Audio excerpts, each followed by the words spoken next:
All right, I'm Steve Wood, recovered alcoholic. Welcome to Big Book Compendium. Last time was our introduction to instincts, and today's talk is, I like to call it more about instincts, with the focus being, instincts and collision. So I'm going to go to the 12 and 12 and just kind of set the motion of that. And it's the bottom of page 44 in the last paragraph, and it will lead into the next paragraph. So it says, whenever a human being becomes a battleground for instincts, there can be no peace. But that is not all of the danger. Every time a person imposes his instincts unreasonably upon others, unhappiness follows. If the pursuit of wealth tramples upon people who happen to be in the way, then anger, jealousy, revenge are likely to be aroused. If sex runs riot, then there's a similar uproar. Demands made upon other people for too much attention, protection, and love can only invite domination in the protectors themselves, two emotions quite as unhealthy as the demands which evoke them. When an individual desires for prestige becomes uncontrollable, whether it's at the sewing circle or the international conference table, other people suffer and often revolt. This collision of instincts can produce anything from a cold snub to a blazing revulsion. And in these ways, we set in conflict not only with ourselves, but with other people with instincts too. So this helps me understand that, why we always find ourselves in collision with other people. Now, the book is going to compare, it's going to compare us to an actor. And before I do that, I want to read a poem that I love by Charles C. Finn. He's a famous poet. And this is, it's called, This Is What I Am Not. And this is the short version of it, but it's still kind of long, but it's really very powerful. It says, don't be fooled by me. Don't be fooled by the face I wear, for I wear a mask. 1,000 masks. Masks I'm afraid to take off. None of them are me. Pretending is my second nature. I give you the impression that I am scared, that all is sunny, that confidence is my name and coolness is my game, that I am calm and in command and I need no one. But I don't believe me, don't be fooled. My surface may seem smooth, but my surface is my mask, ever changing and ever concealing. Beneath it lies confusion, fear, aloneness, but I hide this. I don't want anyone to know it. I panic at the thought of my weaknesses being exposed. That is why I frantically create a mask to hide behind, a nonchalant, sophisticated facade to help me pretend, to shield me from the glance of the one that knows. So I play my game, a desperate pretending game, a facade, a parade of masks. My life is my front. So page 60, it flows perfectly with this. The first requirement is to be convinced that any life-run self-will can be a success. And I explained before that self-will is, the way I look at it, it's my unconscious devotion to my security, social, and sex instinct. And that's my whole life's going to be around. That's the misdirected instincts. That's not a small, the requirement they're asking here is not a small requirement, because we are driven by self-will. And that self-will, that unconscious devotion to my social security and sex needs, are also, it's also referred to the book as Self, Exact Natures or Wrongs, which is more expanded in the fourth column of the inventory as well. Defects of character, shortcomings, all that. But look what it says here next. On that basis, and this is living on these misdirected instincts, we are almost always in collision with something or somebody, even though our motives are good. So, very interesting. Take a look at your life and how many collisions do you have with other people? How many conflicts do you have? Even in your good moments, clashes with others. And misdirection instincts is why we're always in collision with something or somebody. Look what it says next. Most people live by self-propulsion. So I like to think of like a propeller. It spins in movement, which enables to push something forward, whatever's attached to it. So think of like a boat. A boat has a captain that steers the boat, but is he the driving force behind the boat? It's the propeller. It gives it power. And some are totally unaware the propeller makes that boat, plow forward at great speed. Why? Because they can't see it. Because a lot of the big boats, it's underneath, it's at the bottom, beneath, underwater, under the surface, hidden, tucked away. What drives you? What is the driving force of your life? And that's the question. What's pushing you forward? And most do not even know what's pushing them forward because it's hidden, unaware. They're unaware of their instincts. And I said this before, what I'm unaware of, what I'm aware of, I can control, I can work on, right? I can inventory, I can let it go, I can do all sorts of stuff. But what I'm not aware of will control me. And it's like this instincts. So those instincts make us plow forward in life, and we live by self-propulsion. We don't even know it, unaware, so they control us.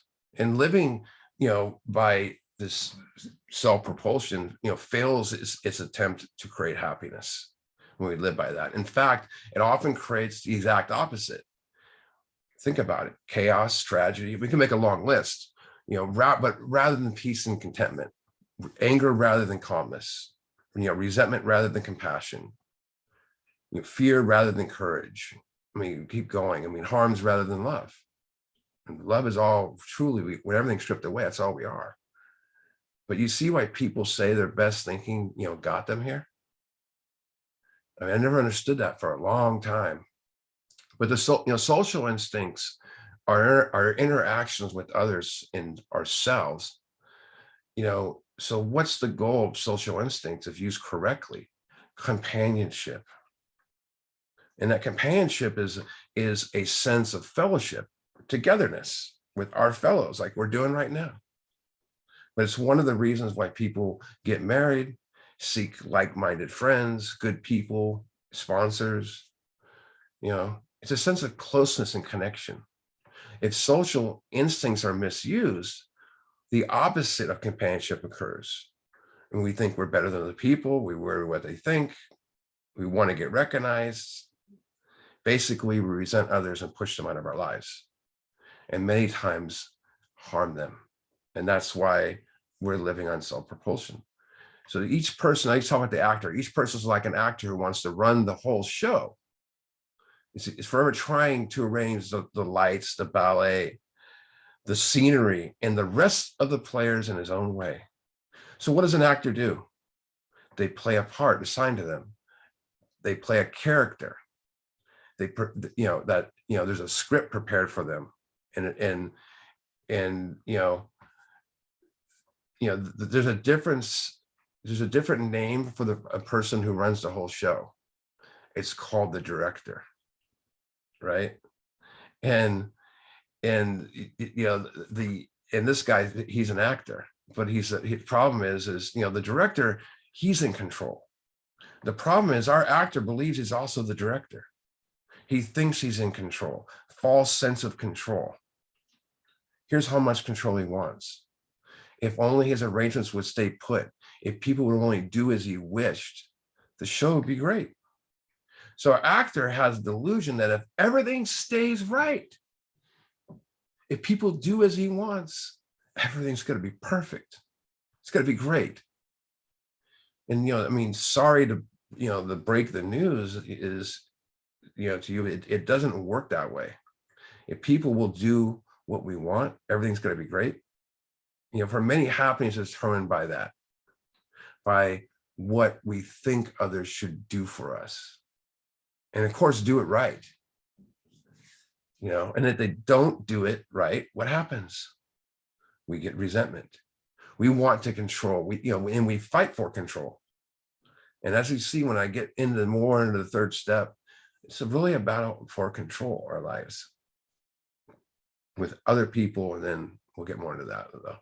But here's more of our friend's insane logic. Everybody, including himself, would be pleased. Life would be wonderful.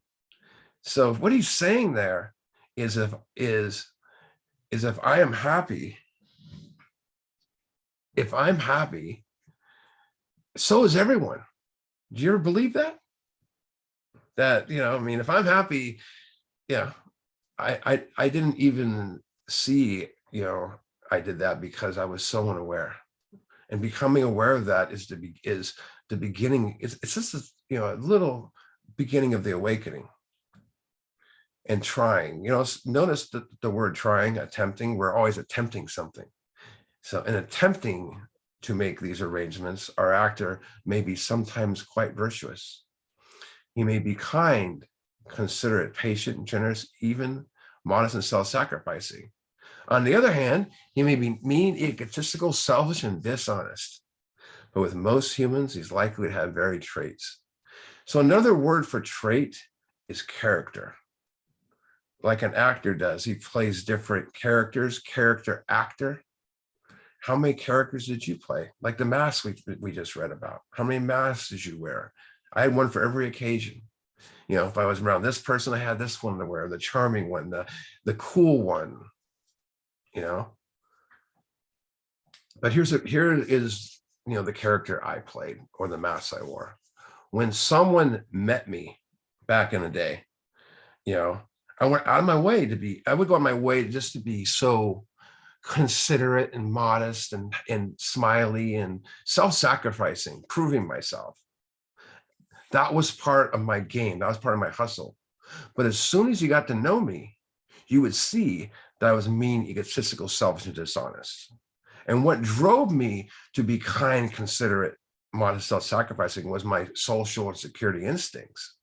I wasn't a nice person. I wasn't a good person. I was a bad person. I hurt a lot of people. But the reason being why I hurt so many people was I wanted something from you. I wanted you to trust me. And when I didn't get what I wanted, I would be mean, egotistical, self-dishonest.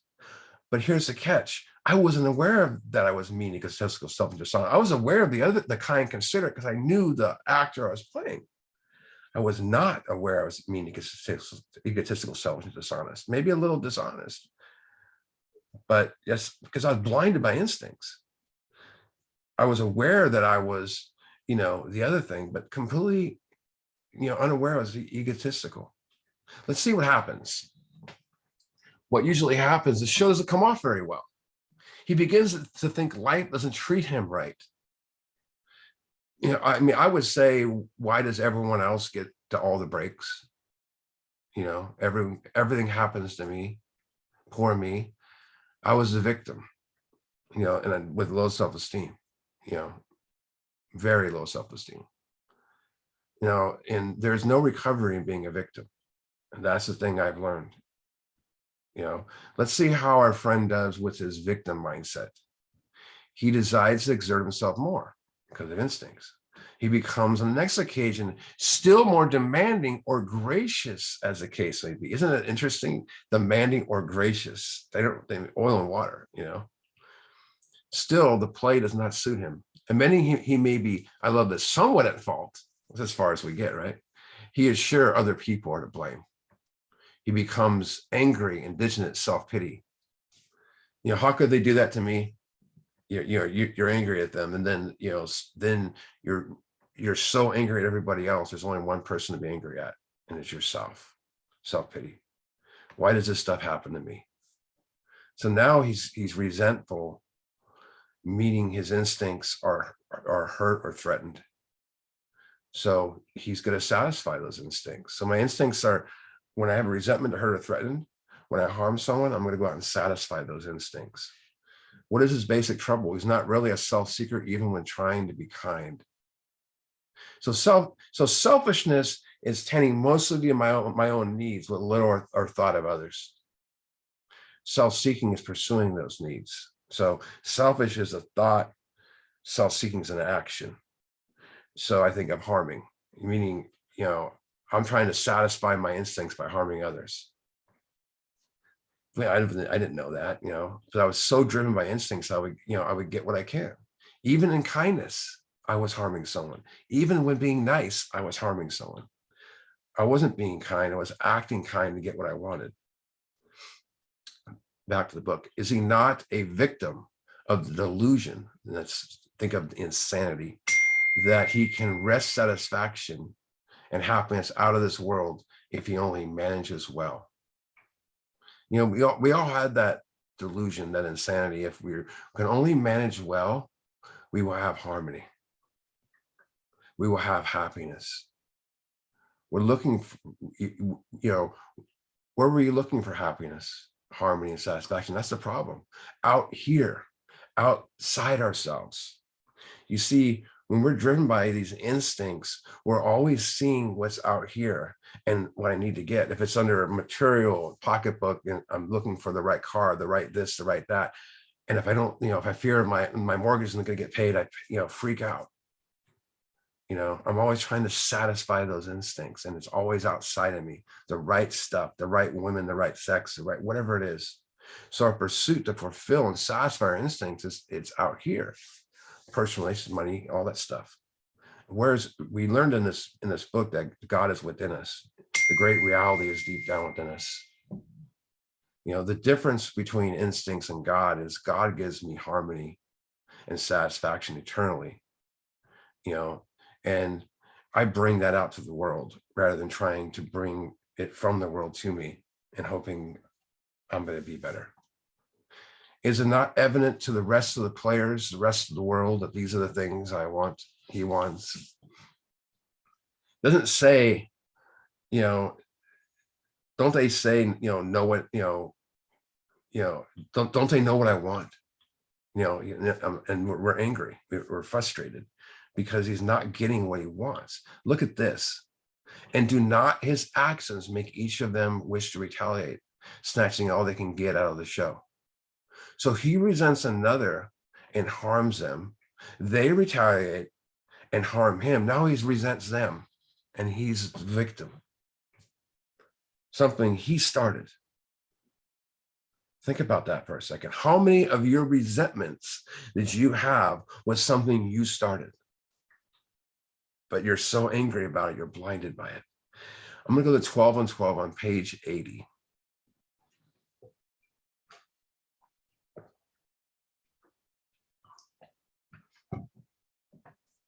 And this is going to talk a little bit deeper. We might ask ourselves what we mean when we say we have harmed other people. What kind of harm do we do to people anyway? To define the word harm in a practical way, we might call the result of instincts in collision, which cause physical, mental, emotional, or spiritual damage to people. If our tempers are constantly bad, we arouse anger in others. We know that, right? If we lie or cheat, we deprive others not only of their worldly goods, but of their emotional security and peace of mind. We really issue them an invitation to become contentious and vengeful. If our conduct is selfish, we may excite jealousy, misery, and a strong desire to retaliate in kind.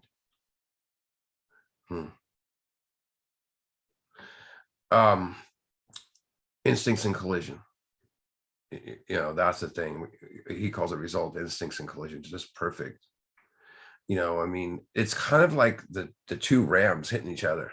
You ever seen the rams when they're on the mountains, they're just smashing into each other?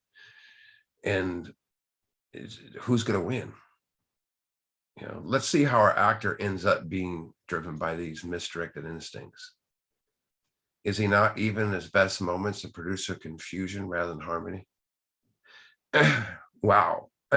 That's deep because, he's saying that was my best I got out of my best moments.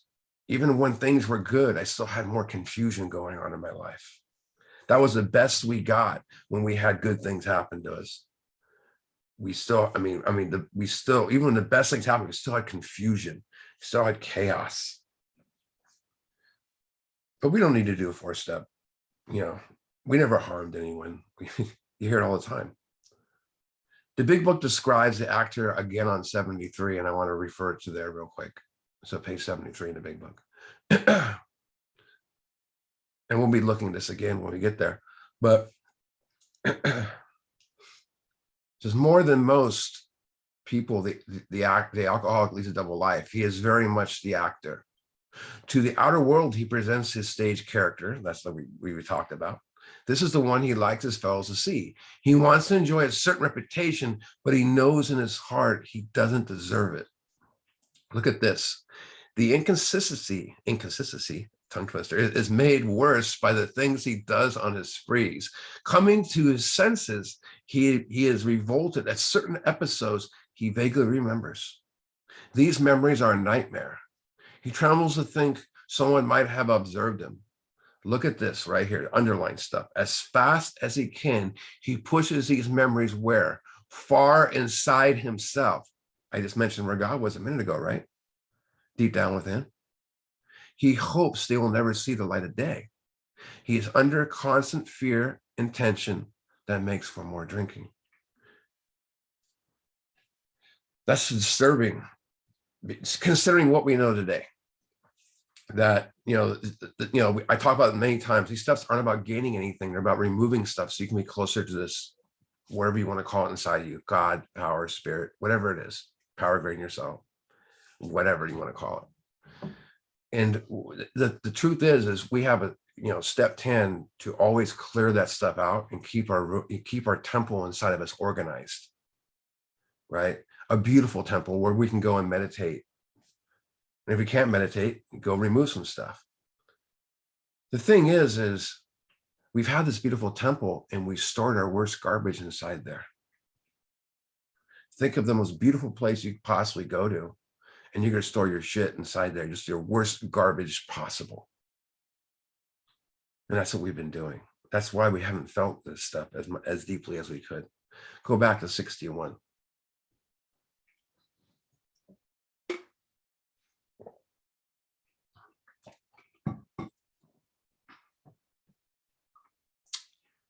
Our actor is self-centered, egocentric, as people like to call it nowadays. He is like the retired businessman who lolls in the Florida sunshine, complaining over the sad state of the sunshine in the winter, complaining over the sad state of the nation.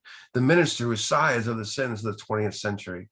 Politicians, reformers who are sure all would be utopia if the rest of the world would only behave. And the outlaw safecracker who thinks society has wronged him, and the alcoholic who has lost everything is locked up. Look at that last question. I mean, it's deep. It's very deep. Whatever our prostrations, are not most of us concerned with ourselves, our resentments, and our self-pity? At the end of the day, blinded by instincts, our best thinking is concerned with our resentments, ourselves, and our self-pity, all wrapped in the one ball. We can call it restless, irritable, and discontent.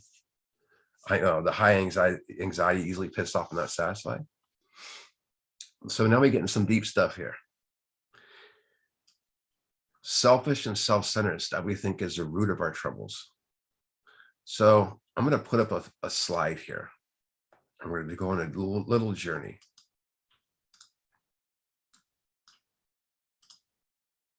So I think everyone can see that. So, it's a beautiful tree. It looks nice. There's a nice bird flying over it. That's what we see on the surface. It's what's underneath the tree that tells this whole story. First, notice that the roots are bigger than the tree, which is real interesting.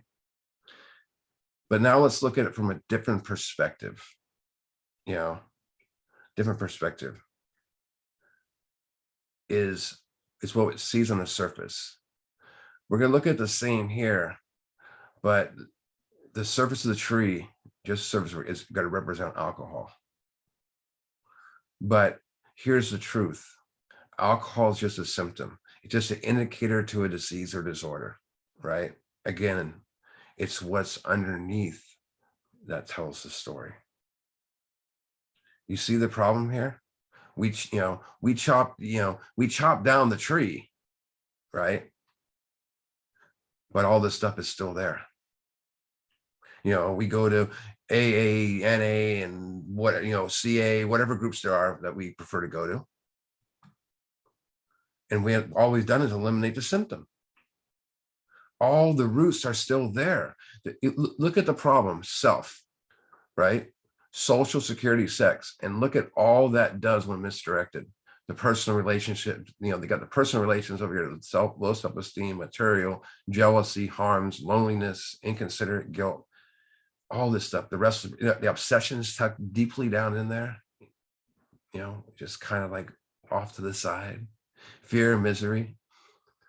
How many times have you sat in meetings? I don't know if maybe some of you haven't, but I did. I didn't know any better. I never got more than 3 months of sobriety, never got past the third step. And I kept wondering why. Because this was where I was, the root.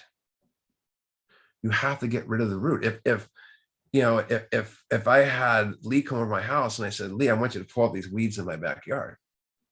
And he just goes through with the weed, the weed cutter, the weed whacker, what's going to happen? They all grow back, right? And that's the problem. Take a minute to look at this and look at the misery and chaos that's inside of us. If you don't eliminate the root, they grow back. They grow back.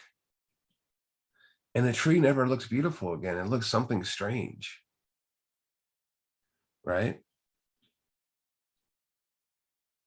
There's no other way to eliminate stuff like this without the steps, which is just too much. I mean, thank God for Bill Wilson and the 4-step. Thank God for it. Thank God for it. That's all I gotta say.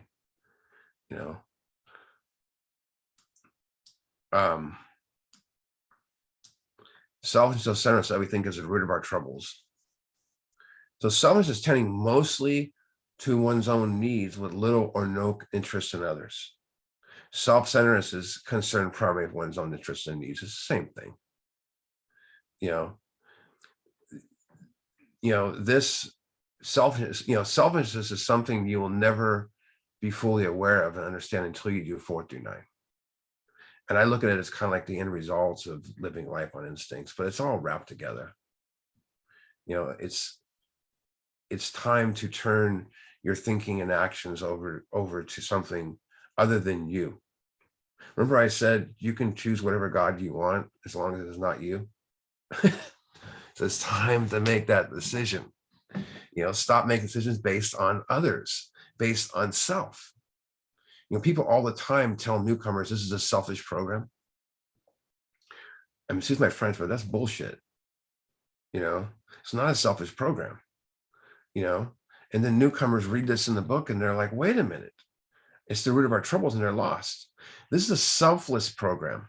So the selfishness is tending mostly to my own needs, little thought of others. Selfless will be tending mostly to the needs of others with little or thought of my own needs. My needs get met. It's God first, others second, my needs get met. But, the program of action, if practiced as a way of life, will bring change to the very core, of our being. And we'll move from being self-centered to God-centered, or, call it, some people call it other-centered. Selfish to selfless, and, fear to peace of mind, and self-delusion to soundness of mind. And then self-seeking, when we're self-seeking, we find calmness, self-pity, compassion.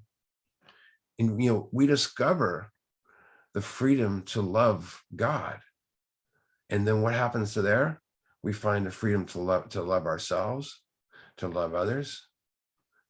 That's the beauty thing, a complete spiritual basis of living. So we go from caring only about ourselves to caring about others because we know a way out. Let's see what else it says.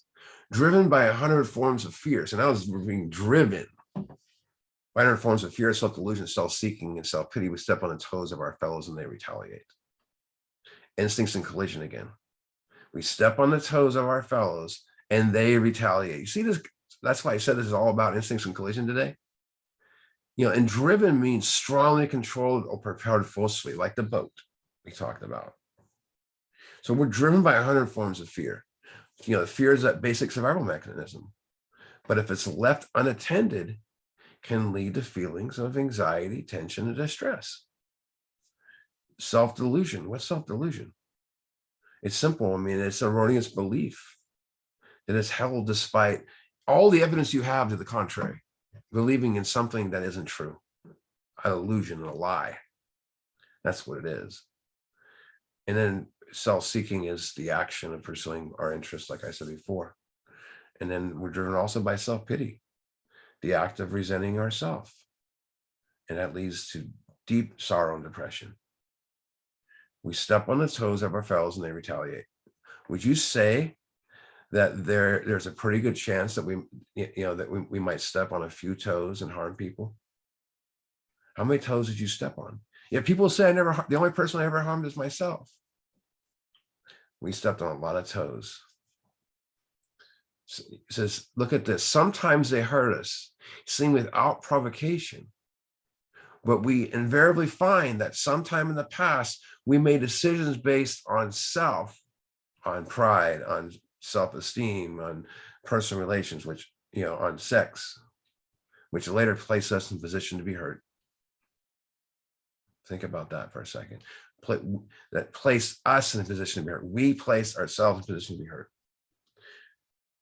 Now, here is what I think is one of the most beautiful lines of hope in this book. At least the way I felt about it when I fully understood it. So our troubles, we think, are basically of our own making.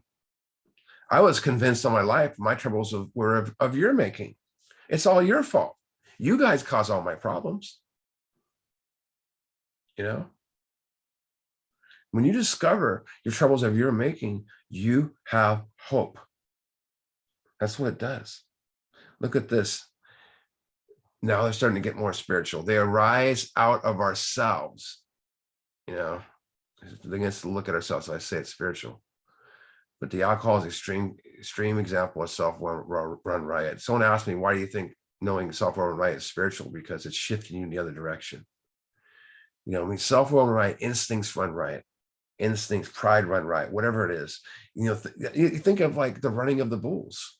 I mean, you see that in Spain when all the bulls run out and chase people down the street. It's kind of crazy. That's a riot. Think about the riots we've had in the last few years.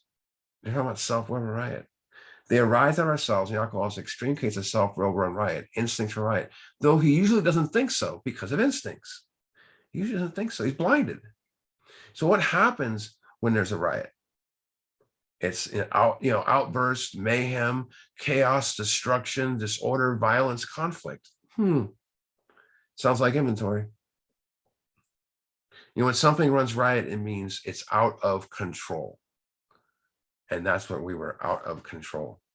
Above everything, we alcoholics must rid ourselves of this selfishness. So basically, when my instincts are out of control, I am selfish. I chase after money, sex, friends, family, whatever, to get what I want. That's because instincts.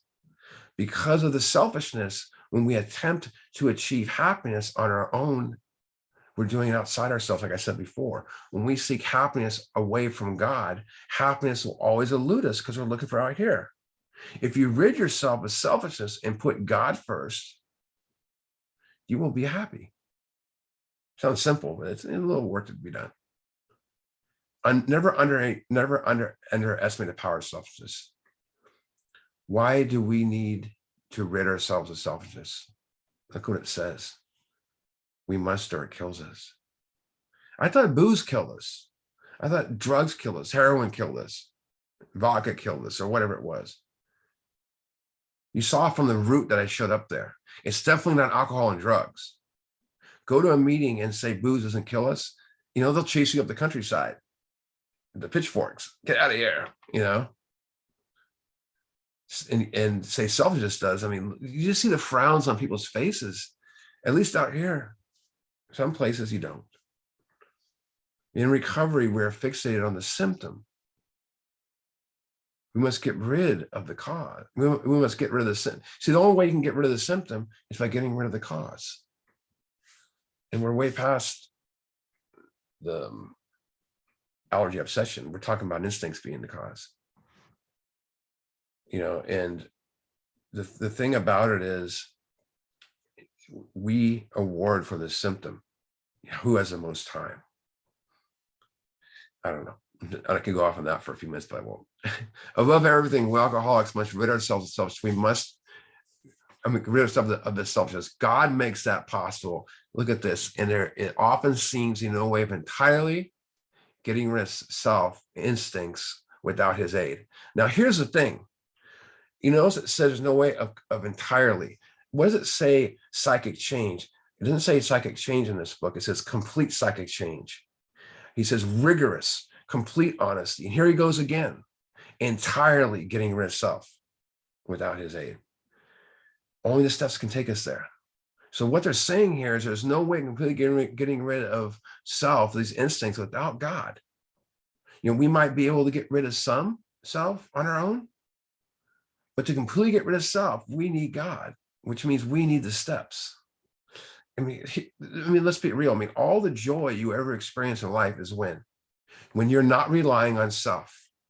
I always ask sponsees when they come back after, who actually did the process and tapered off and then come back, what was the happiest time of your life? Right before they do the third step prayer. And they say, when I was doing this, because all the joy you ever experience is when you're not relying on self. All the pain you experience in life is when you're relying on self. So if you completely get rid of self, what state will you be in? The complete state of joy. And what are the steps about? Are they a method to get rid of alcoholism? No. They are a method to completely get rid of self. We must die of self. It is by dying we are born to eternal life. Charlie Peace spoke the other night and spoke about that. About, how he wasn't tightened down on that aspect of self. And once he did, everything changed for him. Because many of us had moral and philosophical convictions galore, but we could not live up to them, even though we would have liked to. Now that we could reduce our self-centeredness much, or by wishing or trying on our own power, look at this. We had to have God's help. So there's an old story I want to tell. So there's a herd of sheep in this countryside. And there's this old lion, and he's climbing up the countryside. And he goes, oh, sheep, they're easy to catch. And he starts going down there, and he's not the young lion he used to be. So he goes down the hill, and he falls down the hill and chases all the sheep away, except for one, a lion, who thinks he's a sheep. And so the old lion goes up and he goes, what the heck are you doing with these sheep? And the young lion looks at him and goes, bah. And the old lion's like, what the heck is going on here? He goes, you're not a sheep, you're a lion. And he goes, no, I'm a sheep. Bah. And the old lion's all, follow me. And he takes him to this crystal clear lake. And he asks the old lion looks into the lake, and he sees the reflection of himself. And he asks the young lion, what do you see? And he goes, I see you in the water. Then he takes the young lion and he asks to look at his reflection in the water. And he goes, what do you see? And he goes, I still see you. And he goes, look closely. And the young lion looks closely and closely. His posture changes and he lets out a roar and he goes, I'm a lion, and he runs away. Do you see the significance there? Physically, nothing changed at all. Inwardly, everything changed. He came to the awareness of what he truly was. And that's exactly what happens to us here. This is the how and why of it. First of all, this is the conditions we need to get there. We had to quit playing God. It didn't work. Playing God is behaving in such a selfish manner that you impose superiority and power by trying to control others in situations, instincts again. Have you ever done that? It's also about trying to arrange things, trying to have what? Control. Control. Next, we decided that here out there in this drama of life, God was going to be our director. So what's interesting here, this is interesting. God is going to be our director. God's directions we hear about in this book. Director, someone whose duty it is to give directions and manage others. That's what a director is. Who's been your director? Let's go to 68 really quick. And this is interesting here, where it says perhaps. It says perhaps there's a better way. We think so. For we're now on a different basis. Remember the other basis we were on? That we were the director, we thought? The basis of trusting and relying upon God. We trust infinite God rather than our finite selves. We are in the world to play the role he assigns, not us. So perhaps, I guess, we're still actors, as you can look at from a weird way, but now God is the director, so it's going to be a much better life. You can't serve two masters. You cannot be directed by misdirected instincts and be directed by God at the same time. You can't have two courses. Back to where we're at on 62. He is the principal, and we are his agents. When I think of that, I think of God's will, God's thinking. But a principal, not principal, like the guy we fought in school. Principal is I'm sorry. Yeah, I'm sorry. It is principal. I got tripped up there for a second. Principal is an individual that has the highest authority, the most important, high rank. So if think of him as a boss. An agent is an individual who represents that person and the group they work for. So if I'm working for a company, as an agent, I need to represent the company. How well have you represented the company? How well have you been a representative of God? Whatever that means to you. He is the Father and we are his children. They're talking here about unconditional love. If something's unconditional, it's absolute. They're not subject to conditions. Remember, everything I've gone there is all the conditions we've wanted in life to make ourselves happy. Now they're saying, he is the Father and we are his children. It's unconditional love. Unconditional love that's absolute. A love that is, we talk about the absolutes early in this book study. It's a love that's not subject to any conditions. It's beyond words, beyond limitations of our minds. It's loving all. It's what people like the Greeks called agape, right? Agape, love. It's a type of love that's not based on a person's worthiness to be loved, not based on what they've done in the past, not based on if they've hurt people. We just love them. And when you strip away all the bullshit and drop the front we wanted us to see and remove the mask you wear, you will discover that all you are is love. It's inside you waiting to come out. Because love is a state of being. It's the ultimate state of being. It's always been with you, but it shifts you away from ego to selflessness and embrace it. And so you can finally embrace others. And I mean, it flows you into this world, flows you, and you have to flow. But it affects everyone you encounter. So it's a healing love. If you love all, enemies don't exist. And you can't be God reliant and have enemies at the same time. You can't be dishonest and be God reliant at the same time. That's self-sufficiency. That's relying on self to have enemies. That's relying on self to be dishonest. But thank God we got the steps to always clear that up a bit when we are, inventory. So love all no matter what. Most good ideas are simple. And this concept was a keystone of a new and triumphant arch, which we passed to freedom. So in this book, we are building a spiritual structure, and Bill references that, this construction to that quite a bit in here. I'm going to put there a slide.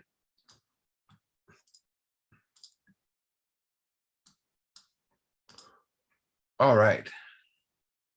So in step one, can everyone see that? Do you see hold on, let me fix it again. I don't know if it came up right.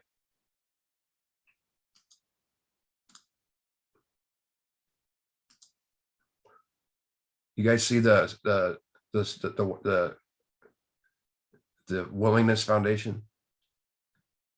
So in step one, we talked of the foundation. A foundation is the most essential part of a building. It's the most essential part of a building, of any building.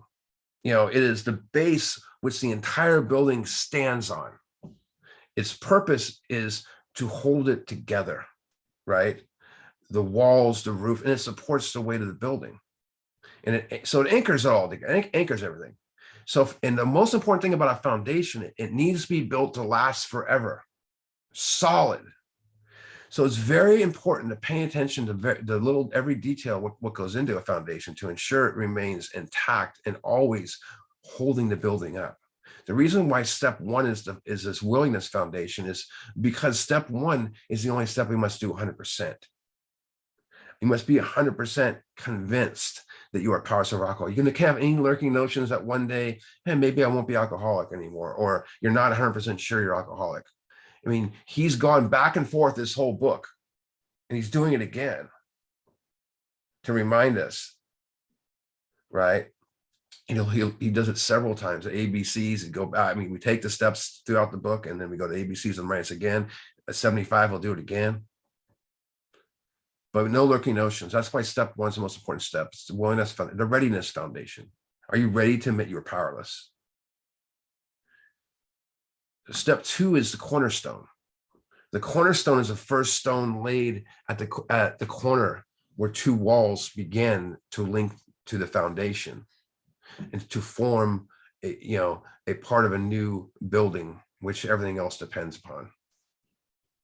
So our cornerstone is believing, or is willing to believe in the power greater than yourself, right? And it says in the book, it's been proven among us that upon the simple cornerstone, a wonderful spiritual structure can be built. So it's see this cornerstone here, where this building is. It's the first stone laid into this one, and these two work together, right? So now he tells us spiritual structure is an arch. He tells us it's an arch. So this arch, as you can see, is a U shape. It's like an upside down U. And it's carved, it's a curved structure forming a passage or entrance. That's, it has an opening, right? It spans an opening. But it has these blocks in there. And these blocks are actually called on a building of an arch, they're called versoirs, or versoir. I think it's called versoir. And these blocks are cut, they're cut precisely to fit firmly against the surface of each other. They got to fit with each other. So the center of this versoir is at the summit stone is called the keystone, right? And which is step three. And this, the keystone is the heaviest stone. And when they build these arches, they usually were made out of like a marble or heavy stone, and they would drop it down and it would sink a little bit more. So more strength to it. But what happens if you remove the keystone? It falls over. It's, because it's locked the pieces together. I mean, that's interesting. If you remove this vital step, it falls apart. And people say step three is, just because it's only a decision doesn't mean it's not important. Yeah, it's a loophole step. It's very important. It's interesting if, as you can see, there's other stones on there, and more will be revealed as we get on this. We're going to keep building this arch. And the coolest thing is we never stop building this arch, because we have to maintain it and grow it daily. I keep doing the steps as the arch becomes stronger and stronger and stronger. The more stronger it gets, the more enlarged your spiritual life gets, right? Because this arch is a new and triumphant arch which we pass to freedom. So what is freedom? Is there anyone here that does not want freedom? It's the capacity to live life without restraints. I go into the prison ministries a lot, and I talk to the guys before they get paroled, and I talk to them when they come back again sometimes. And one guy, extremely spiritual guy, got all caught up in being paroled. And when he got out, he messed up and went back in. And he said to me something I'll never forget. He goes, I didn't realize that freedom's, he goes, he was focused on freedom being on the other side of those prison walls. He says, you got to have freedom here before you can get out of those walls, just like us. Because freedom's the capacity to live life without restraints and restrictions. I mean, who do you want freedom from self? Because freedom from self is the answer. Freedom is about the demolishing of self so we can live life without these limitations. You know, freedom is a big characteristic of the spiritual awakening. You know, we have prayed for freedom.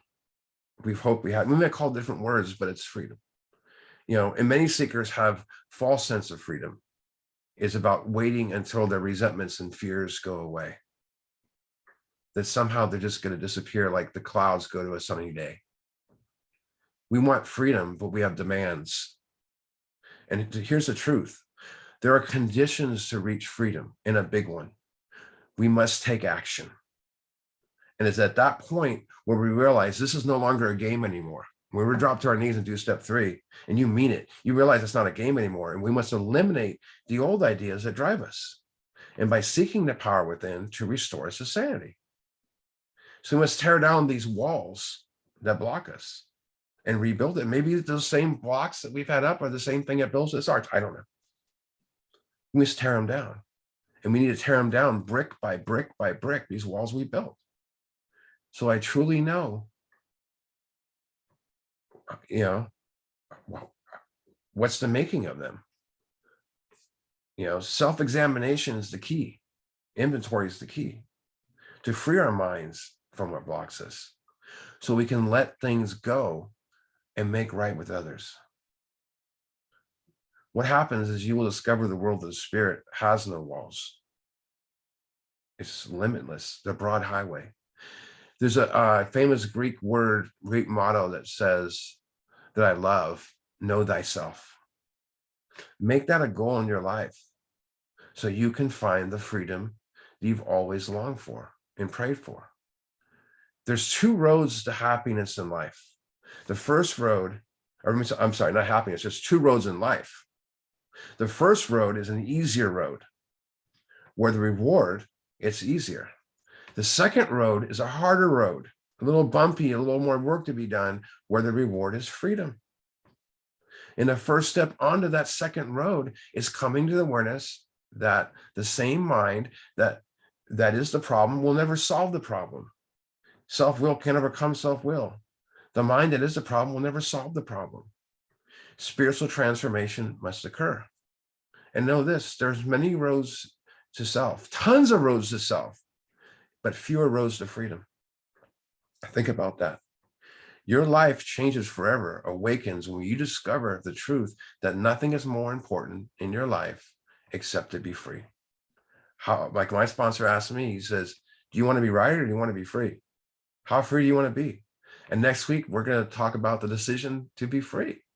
So I'm going to go ahead and stop the recording.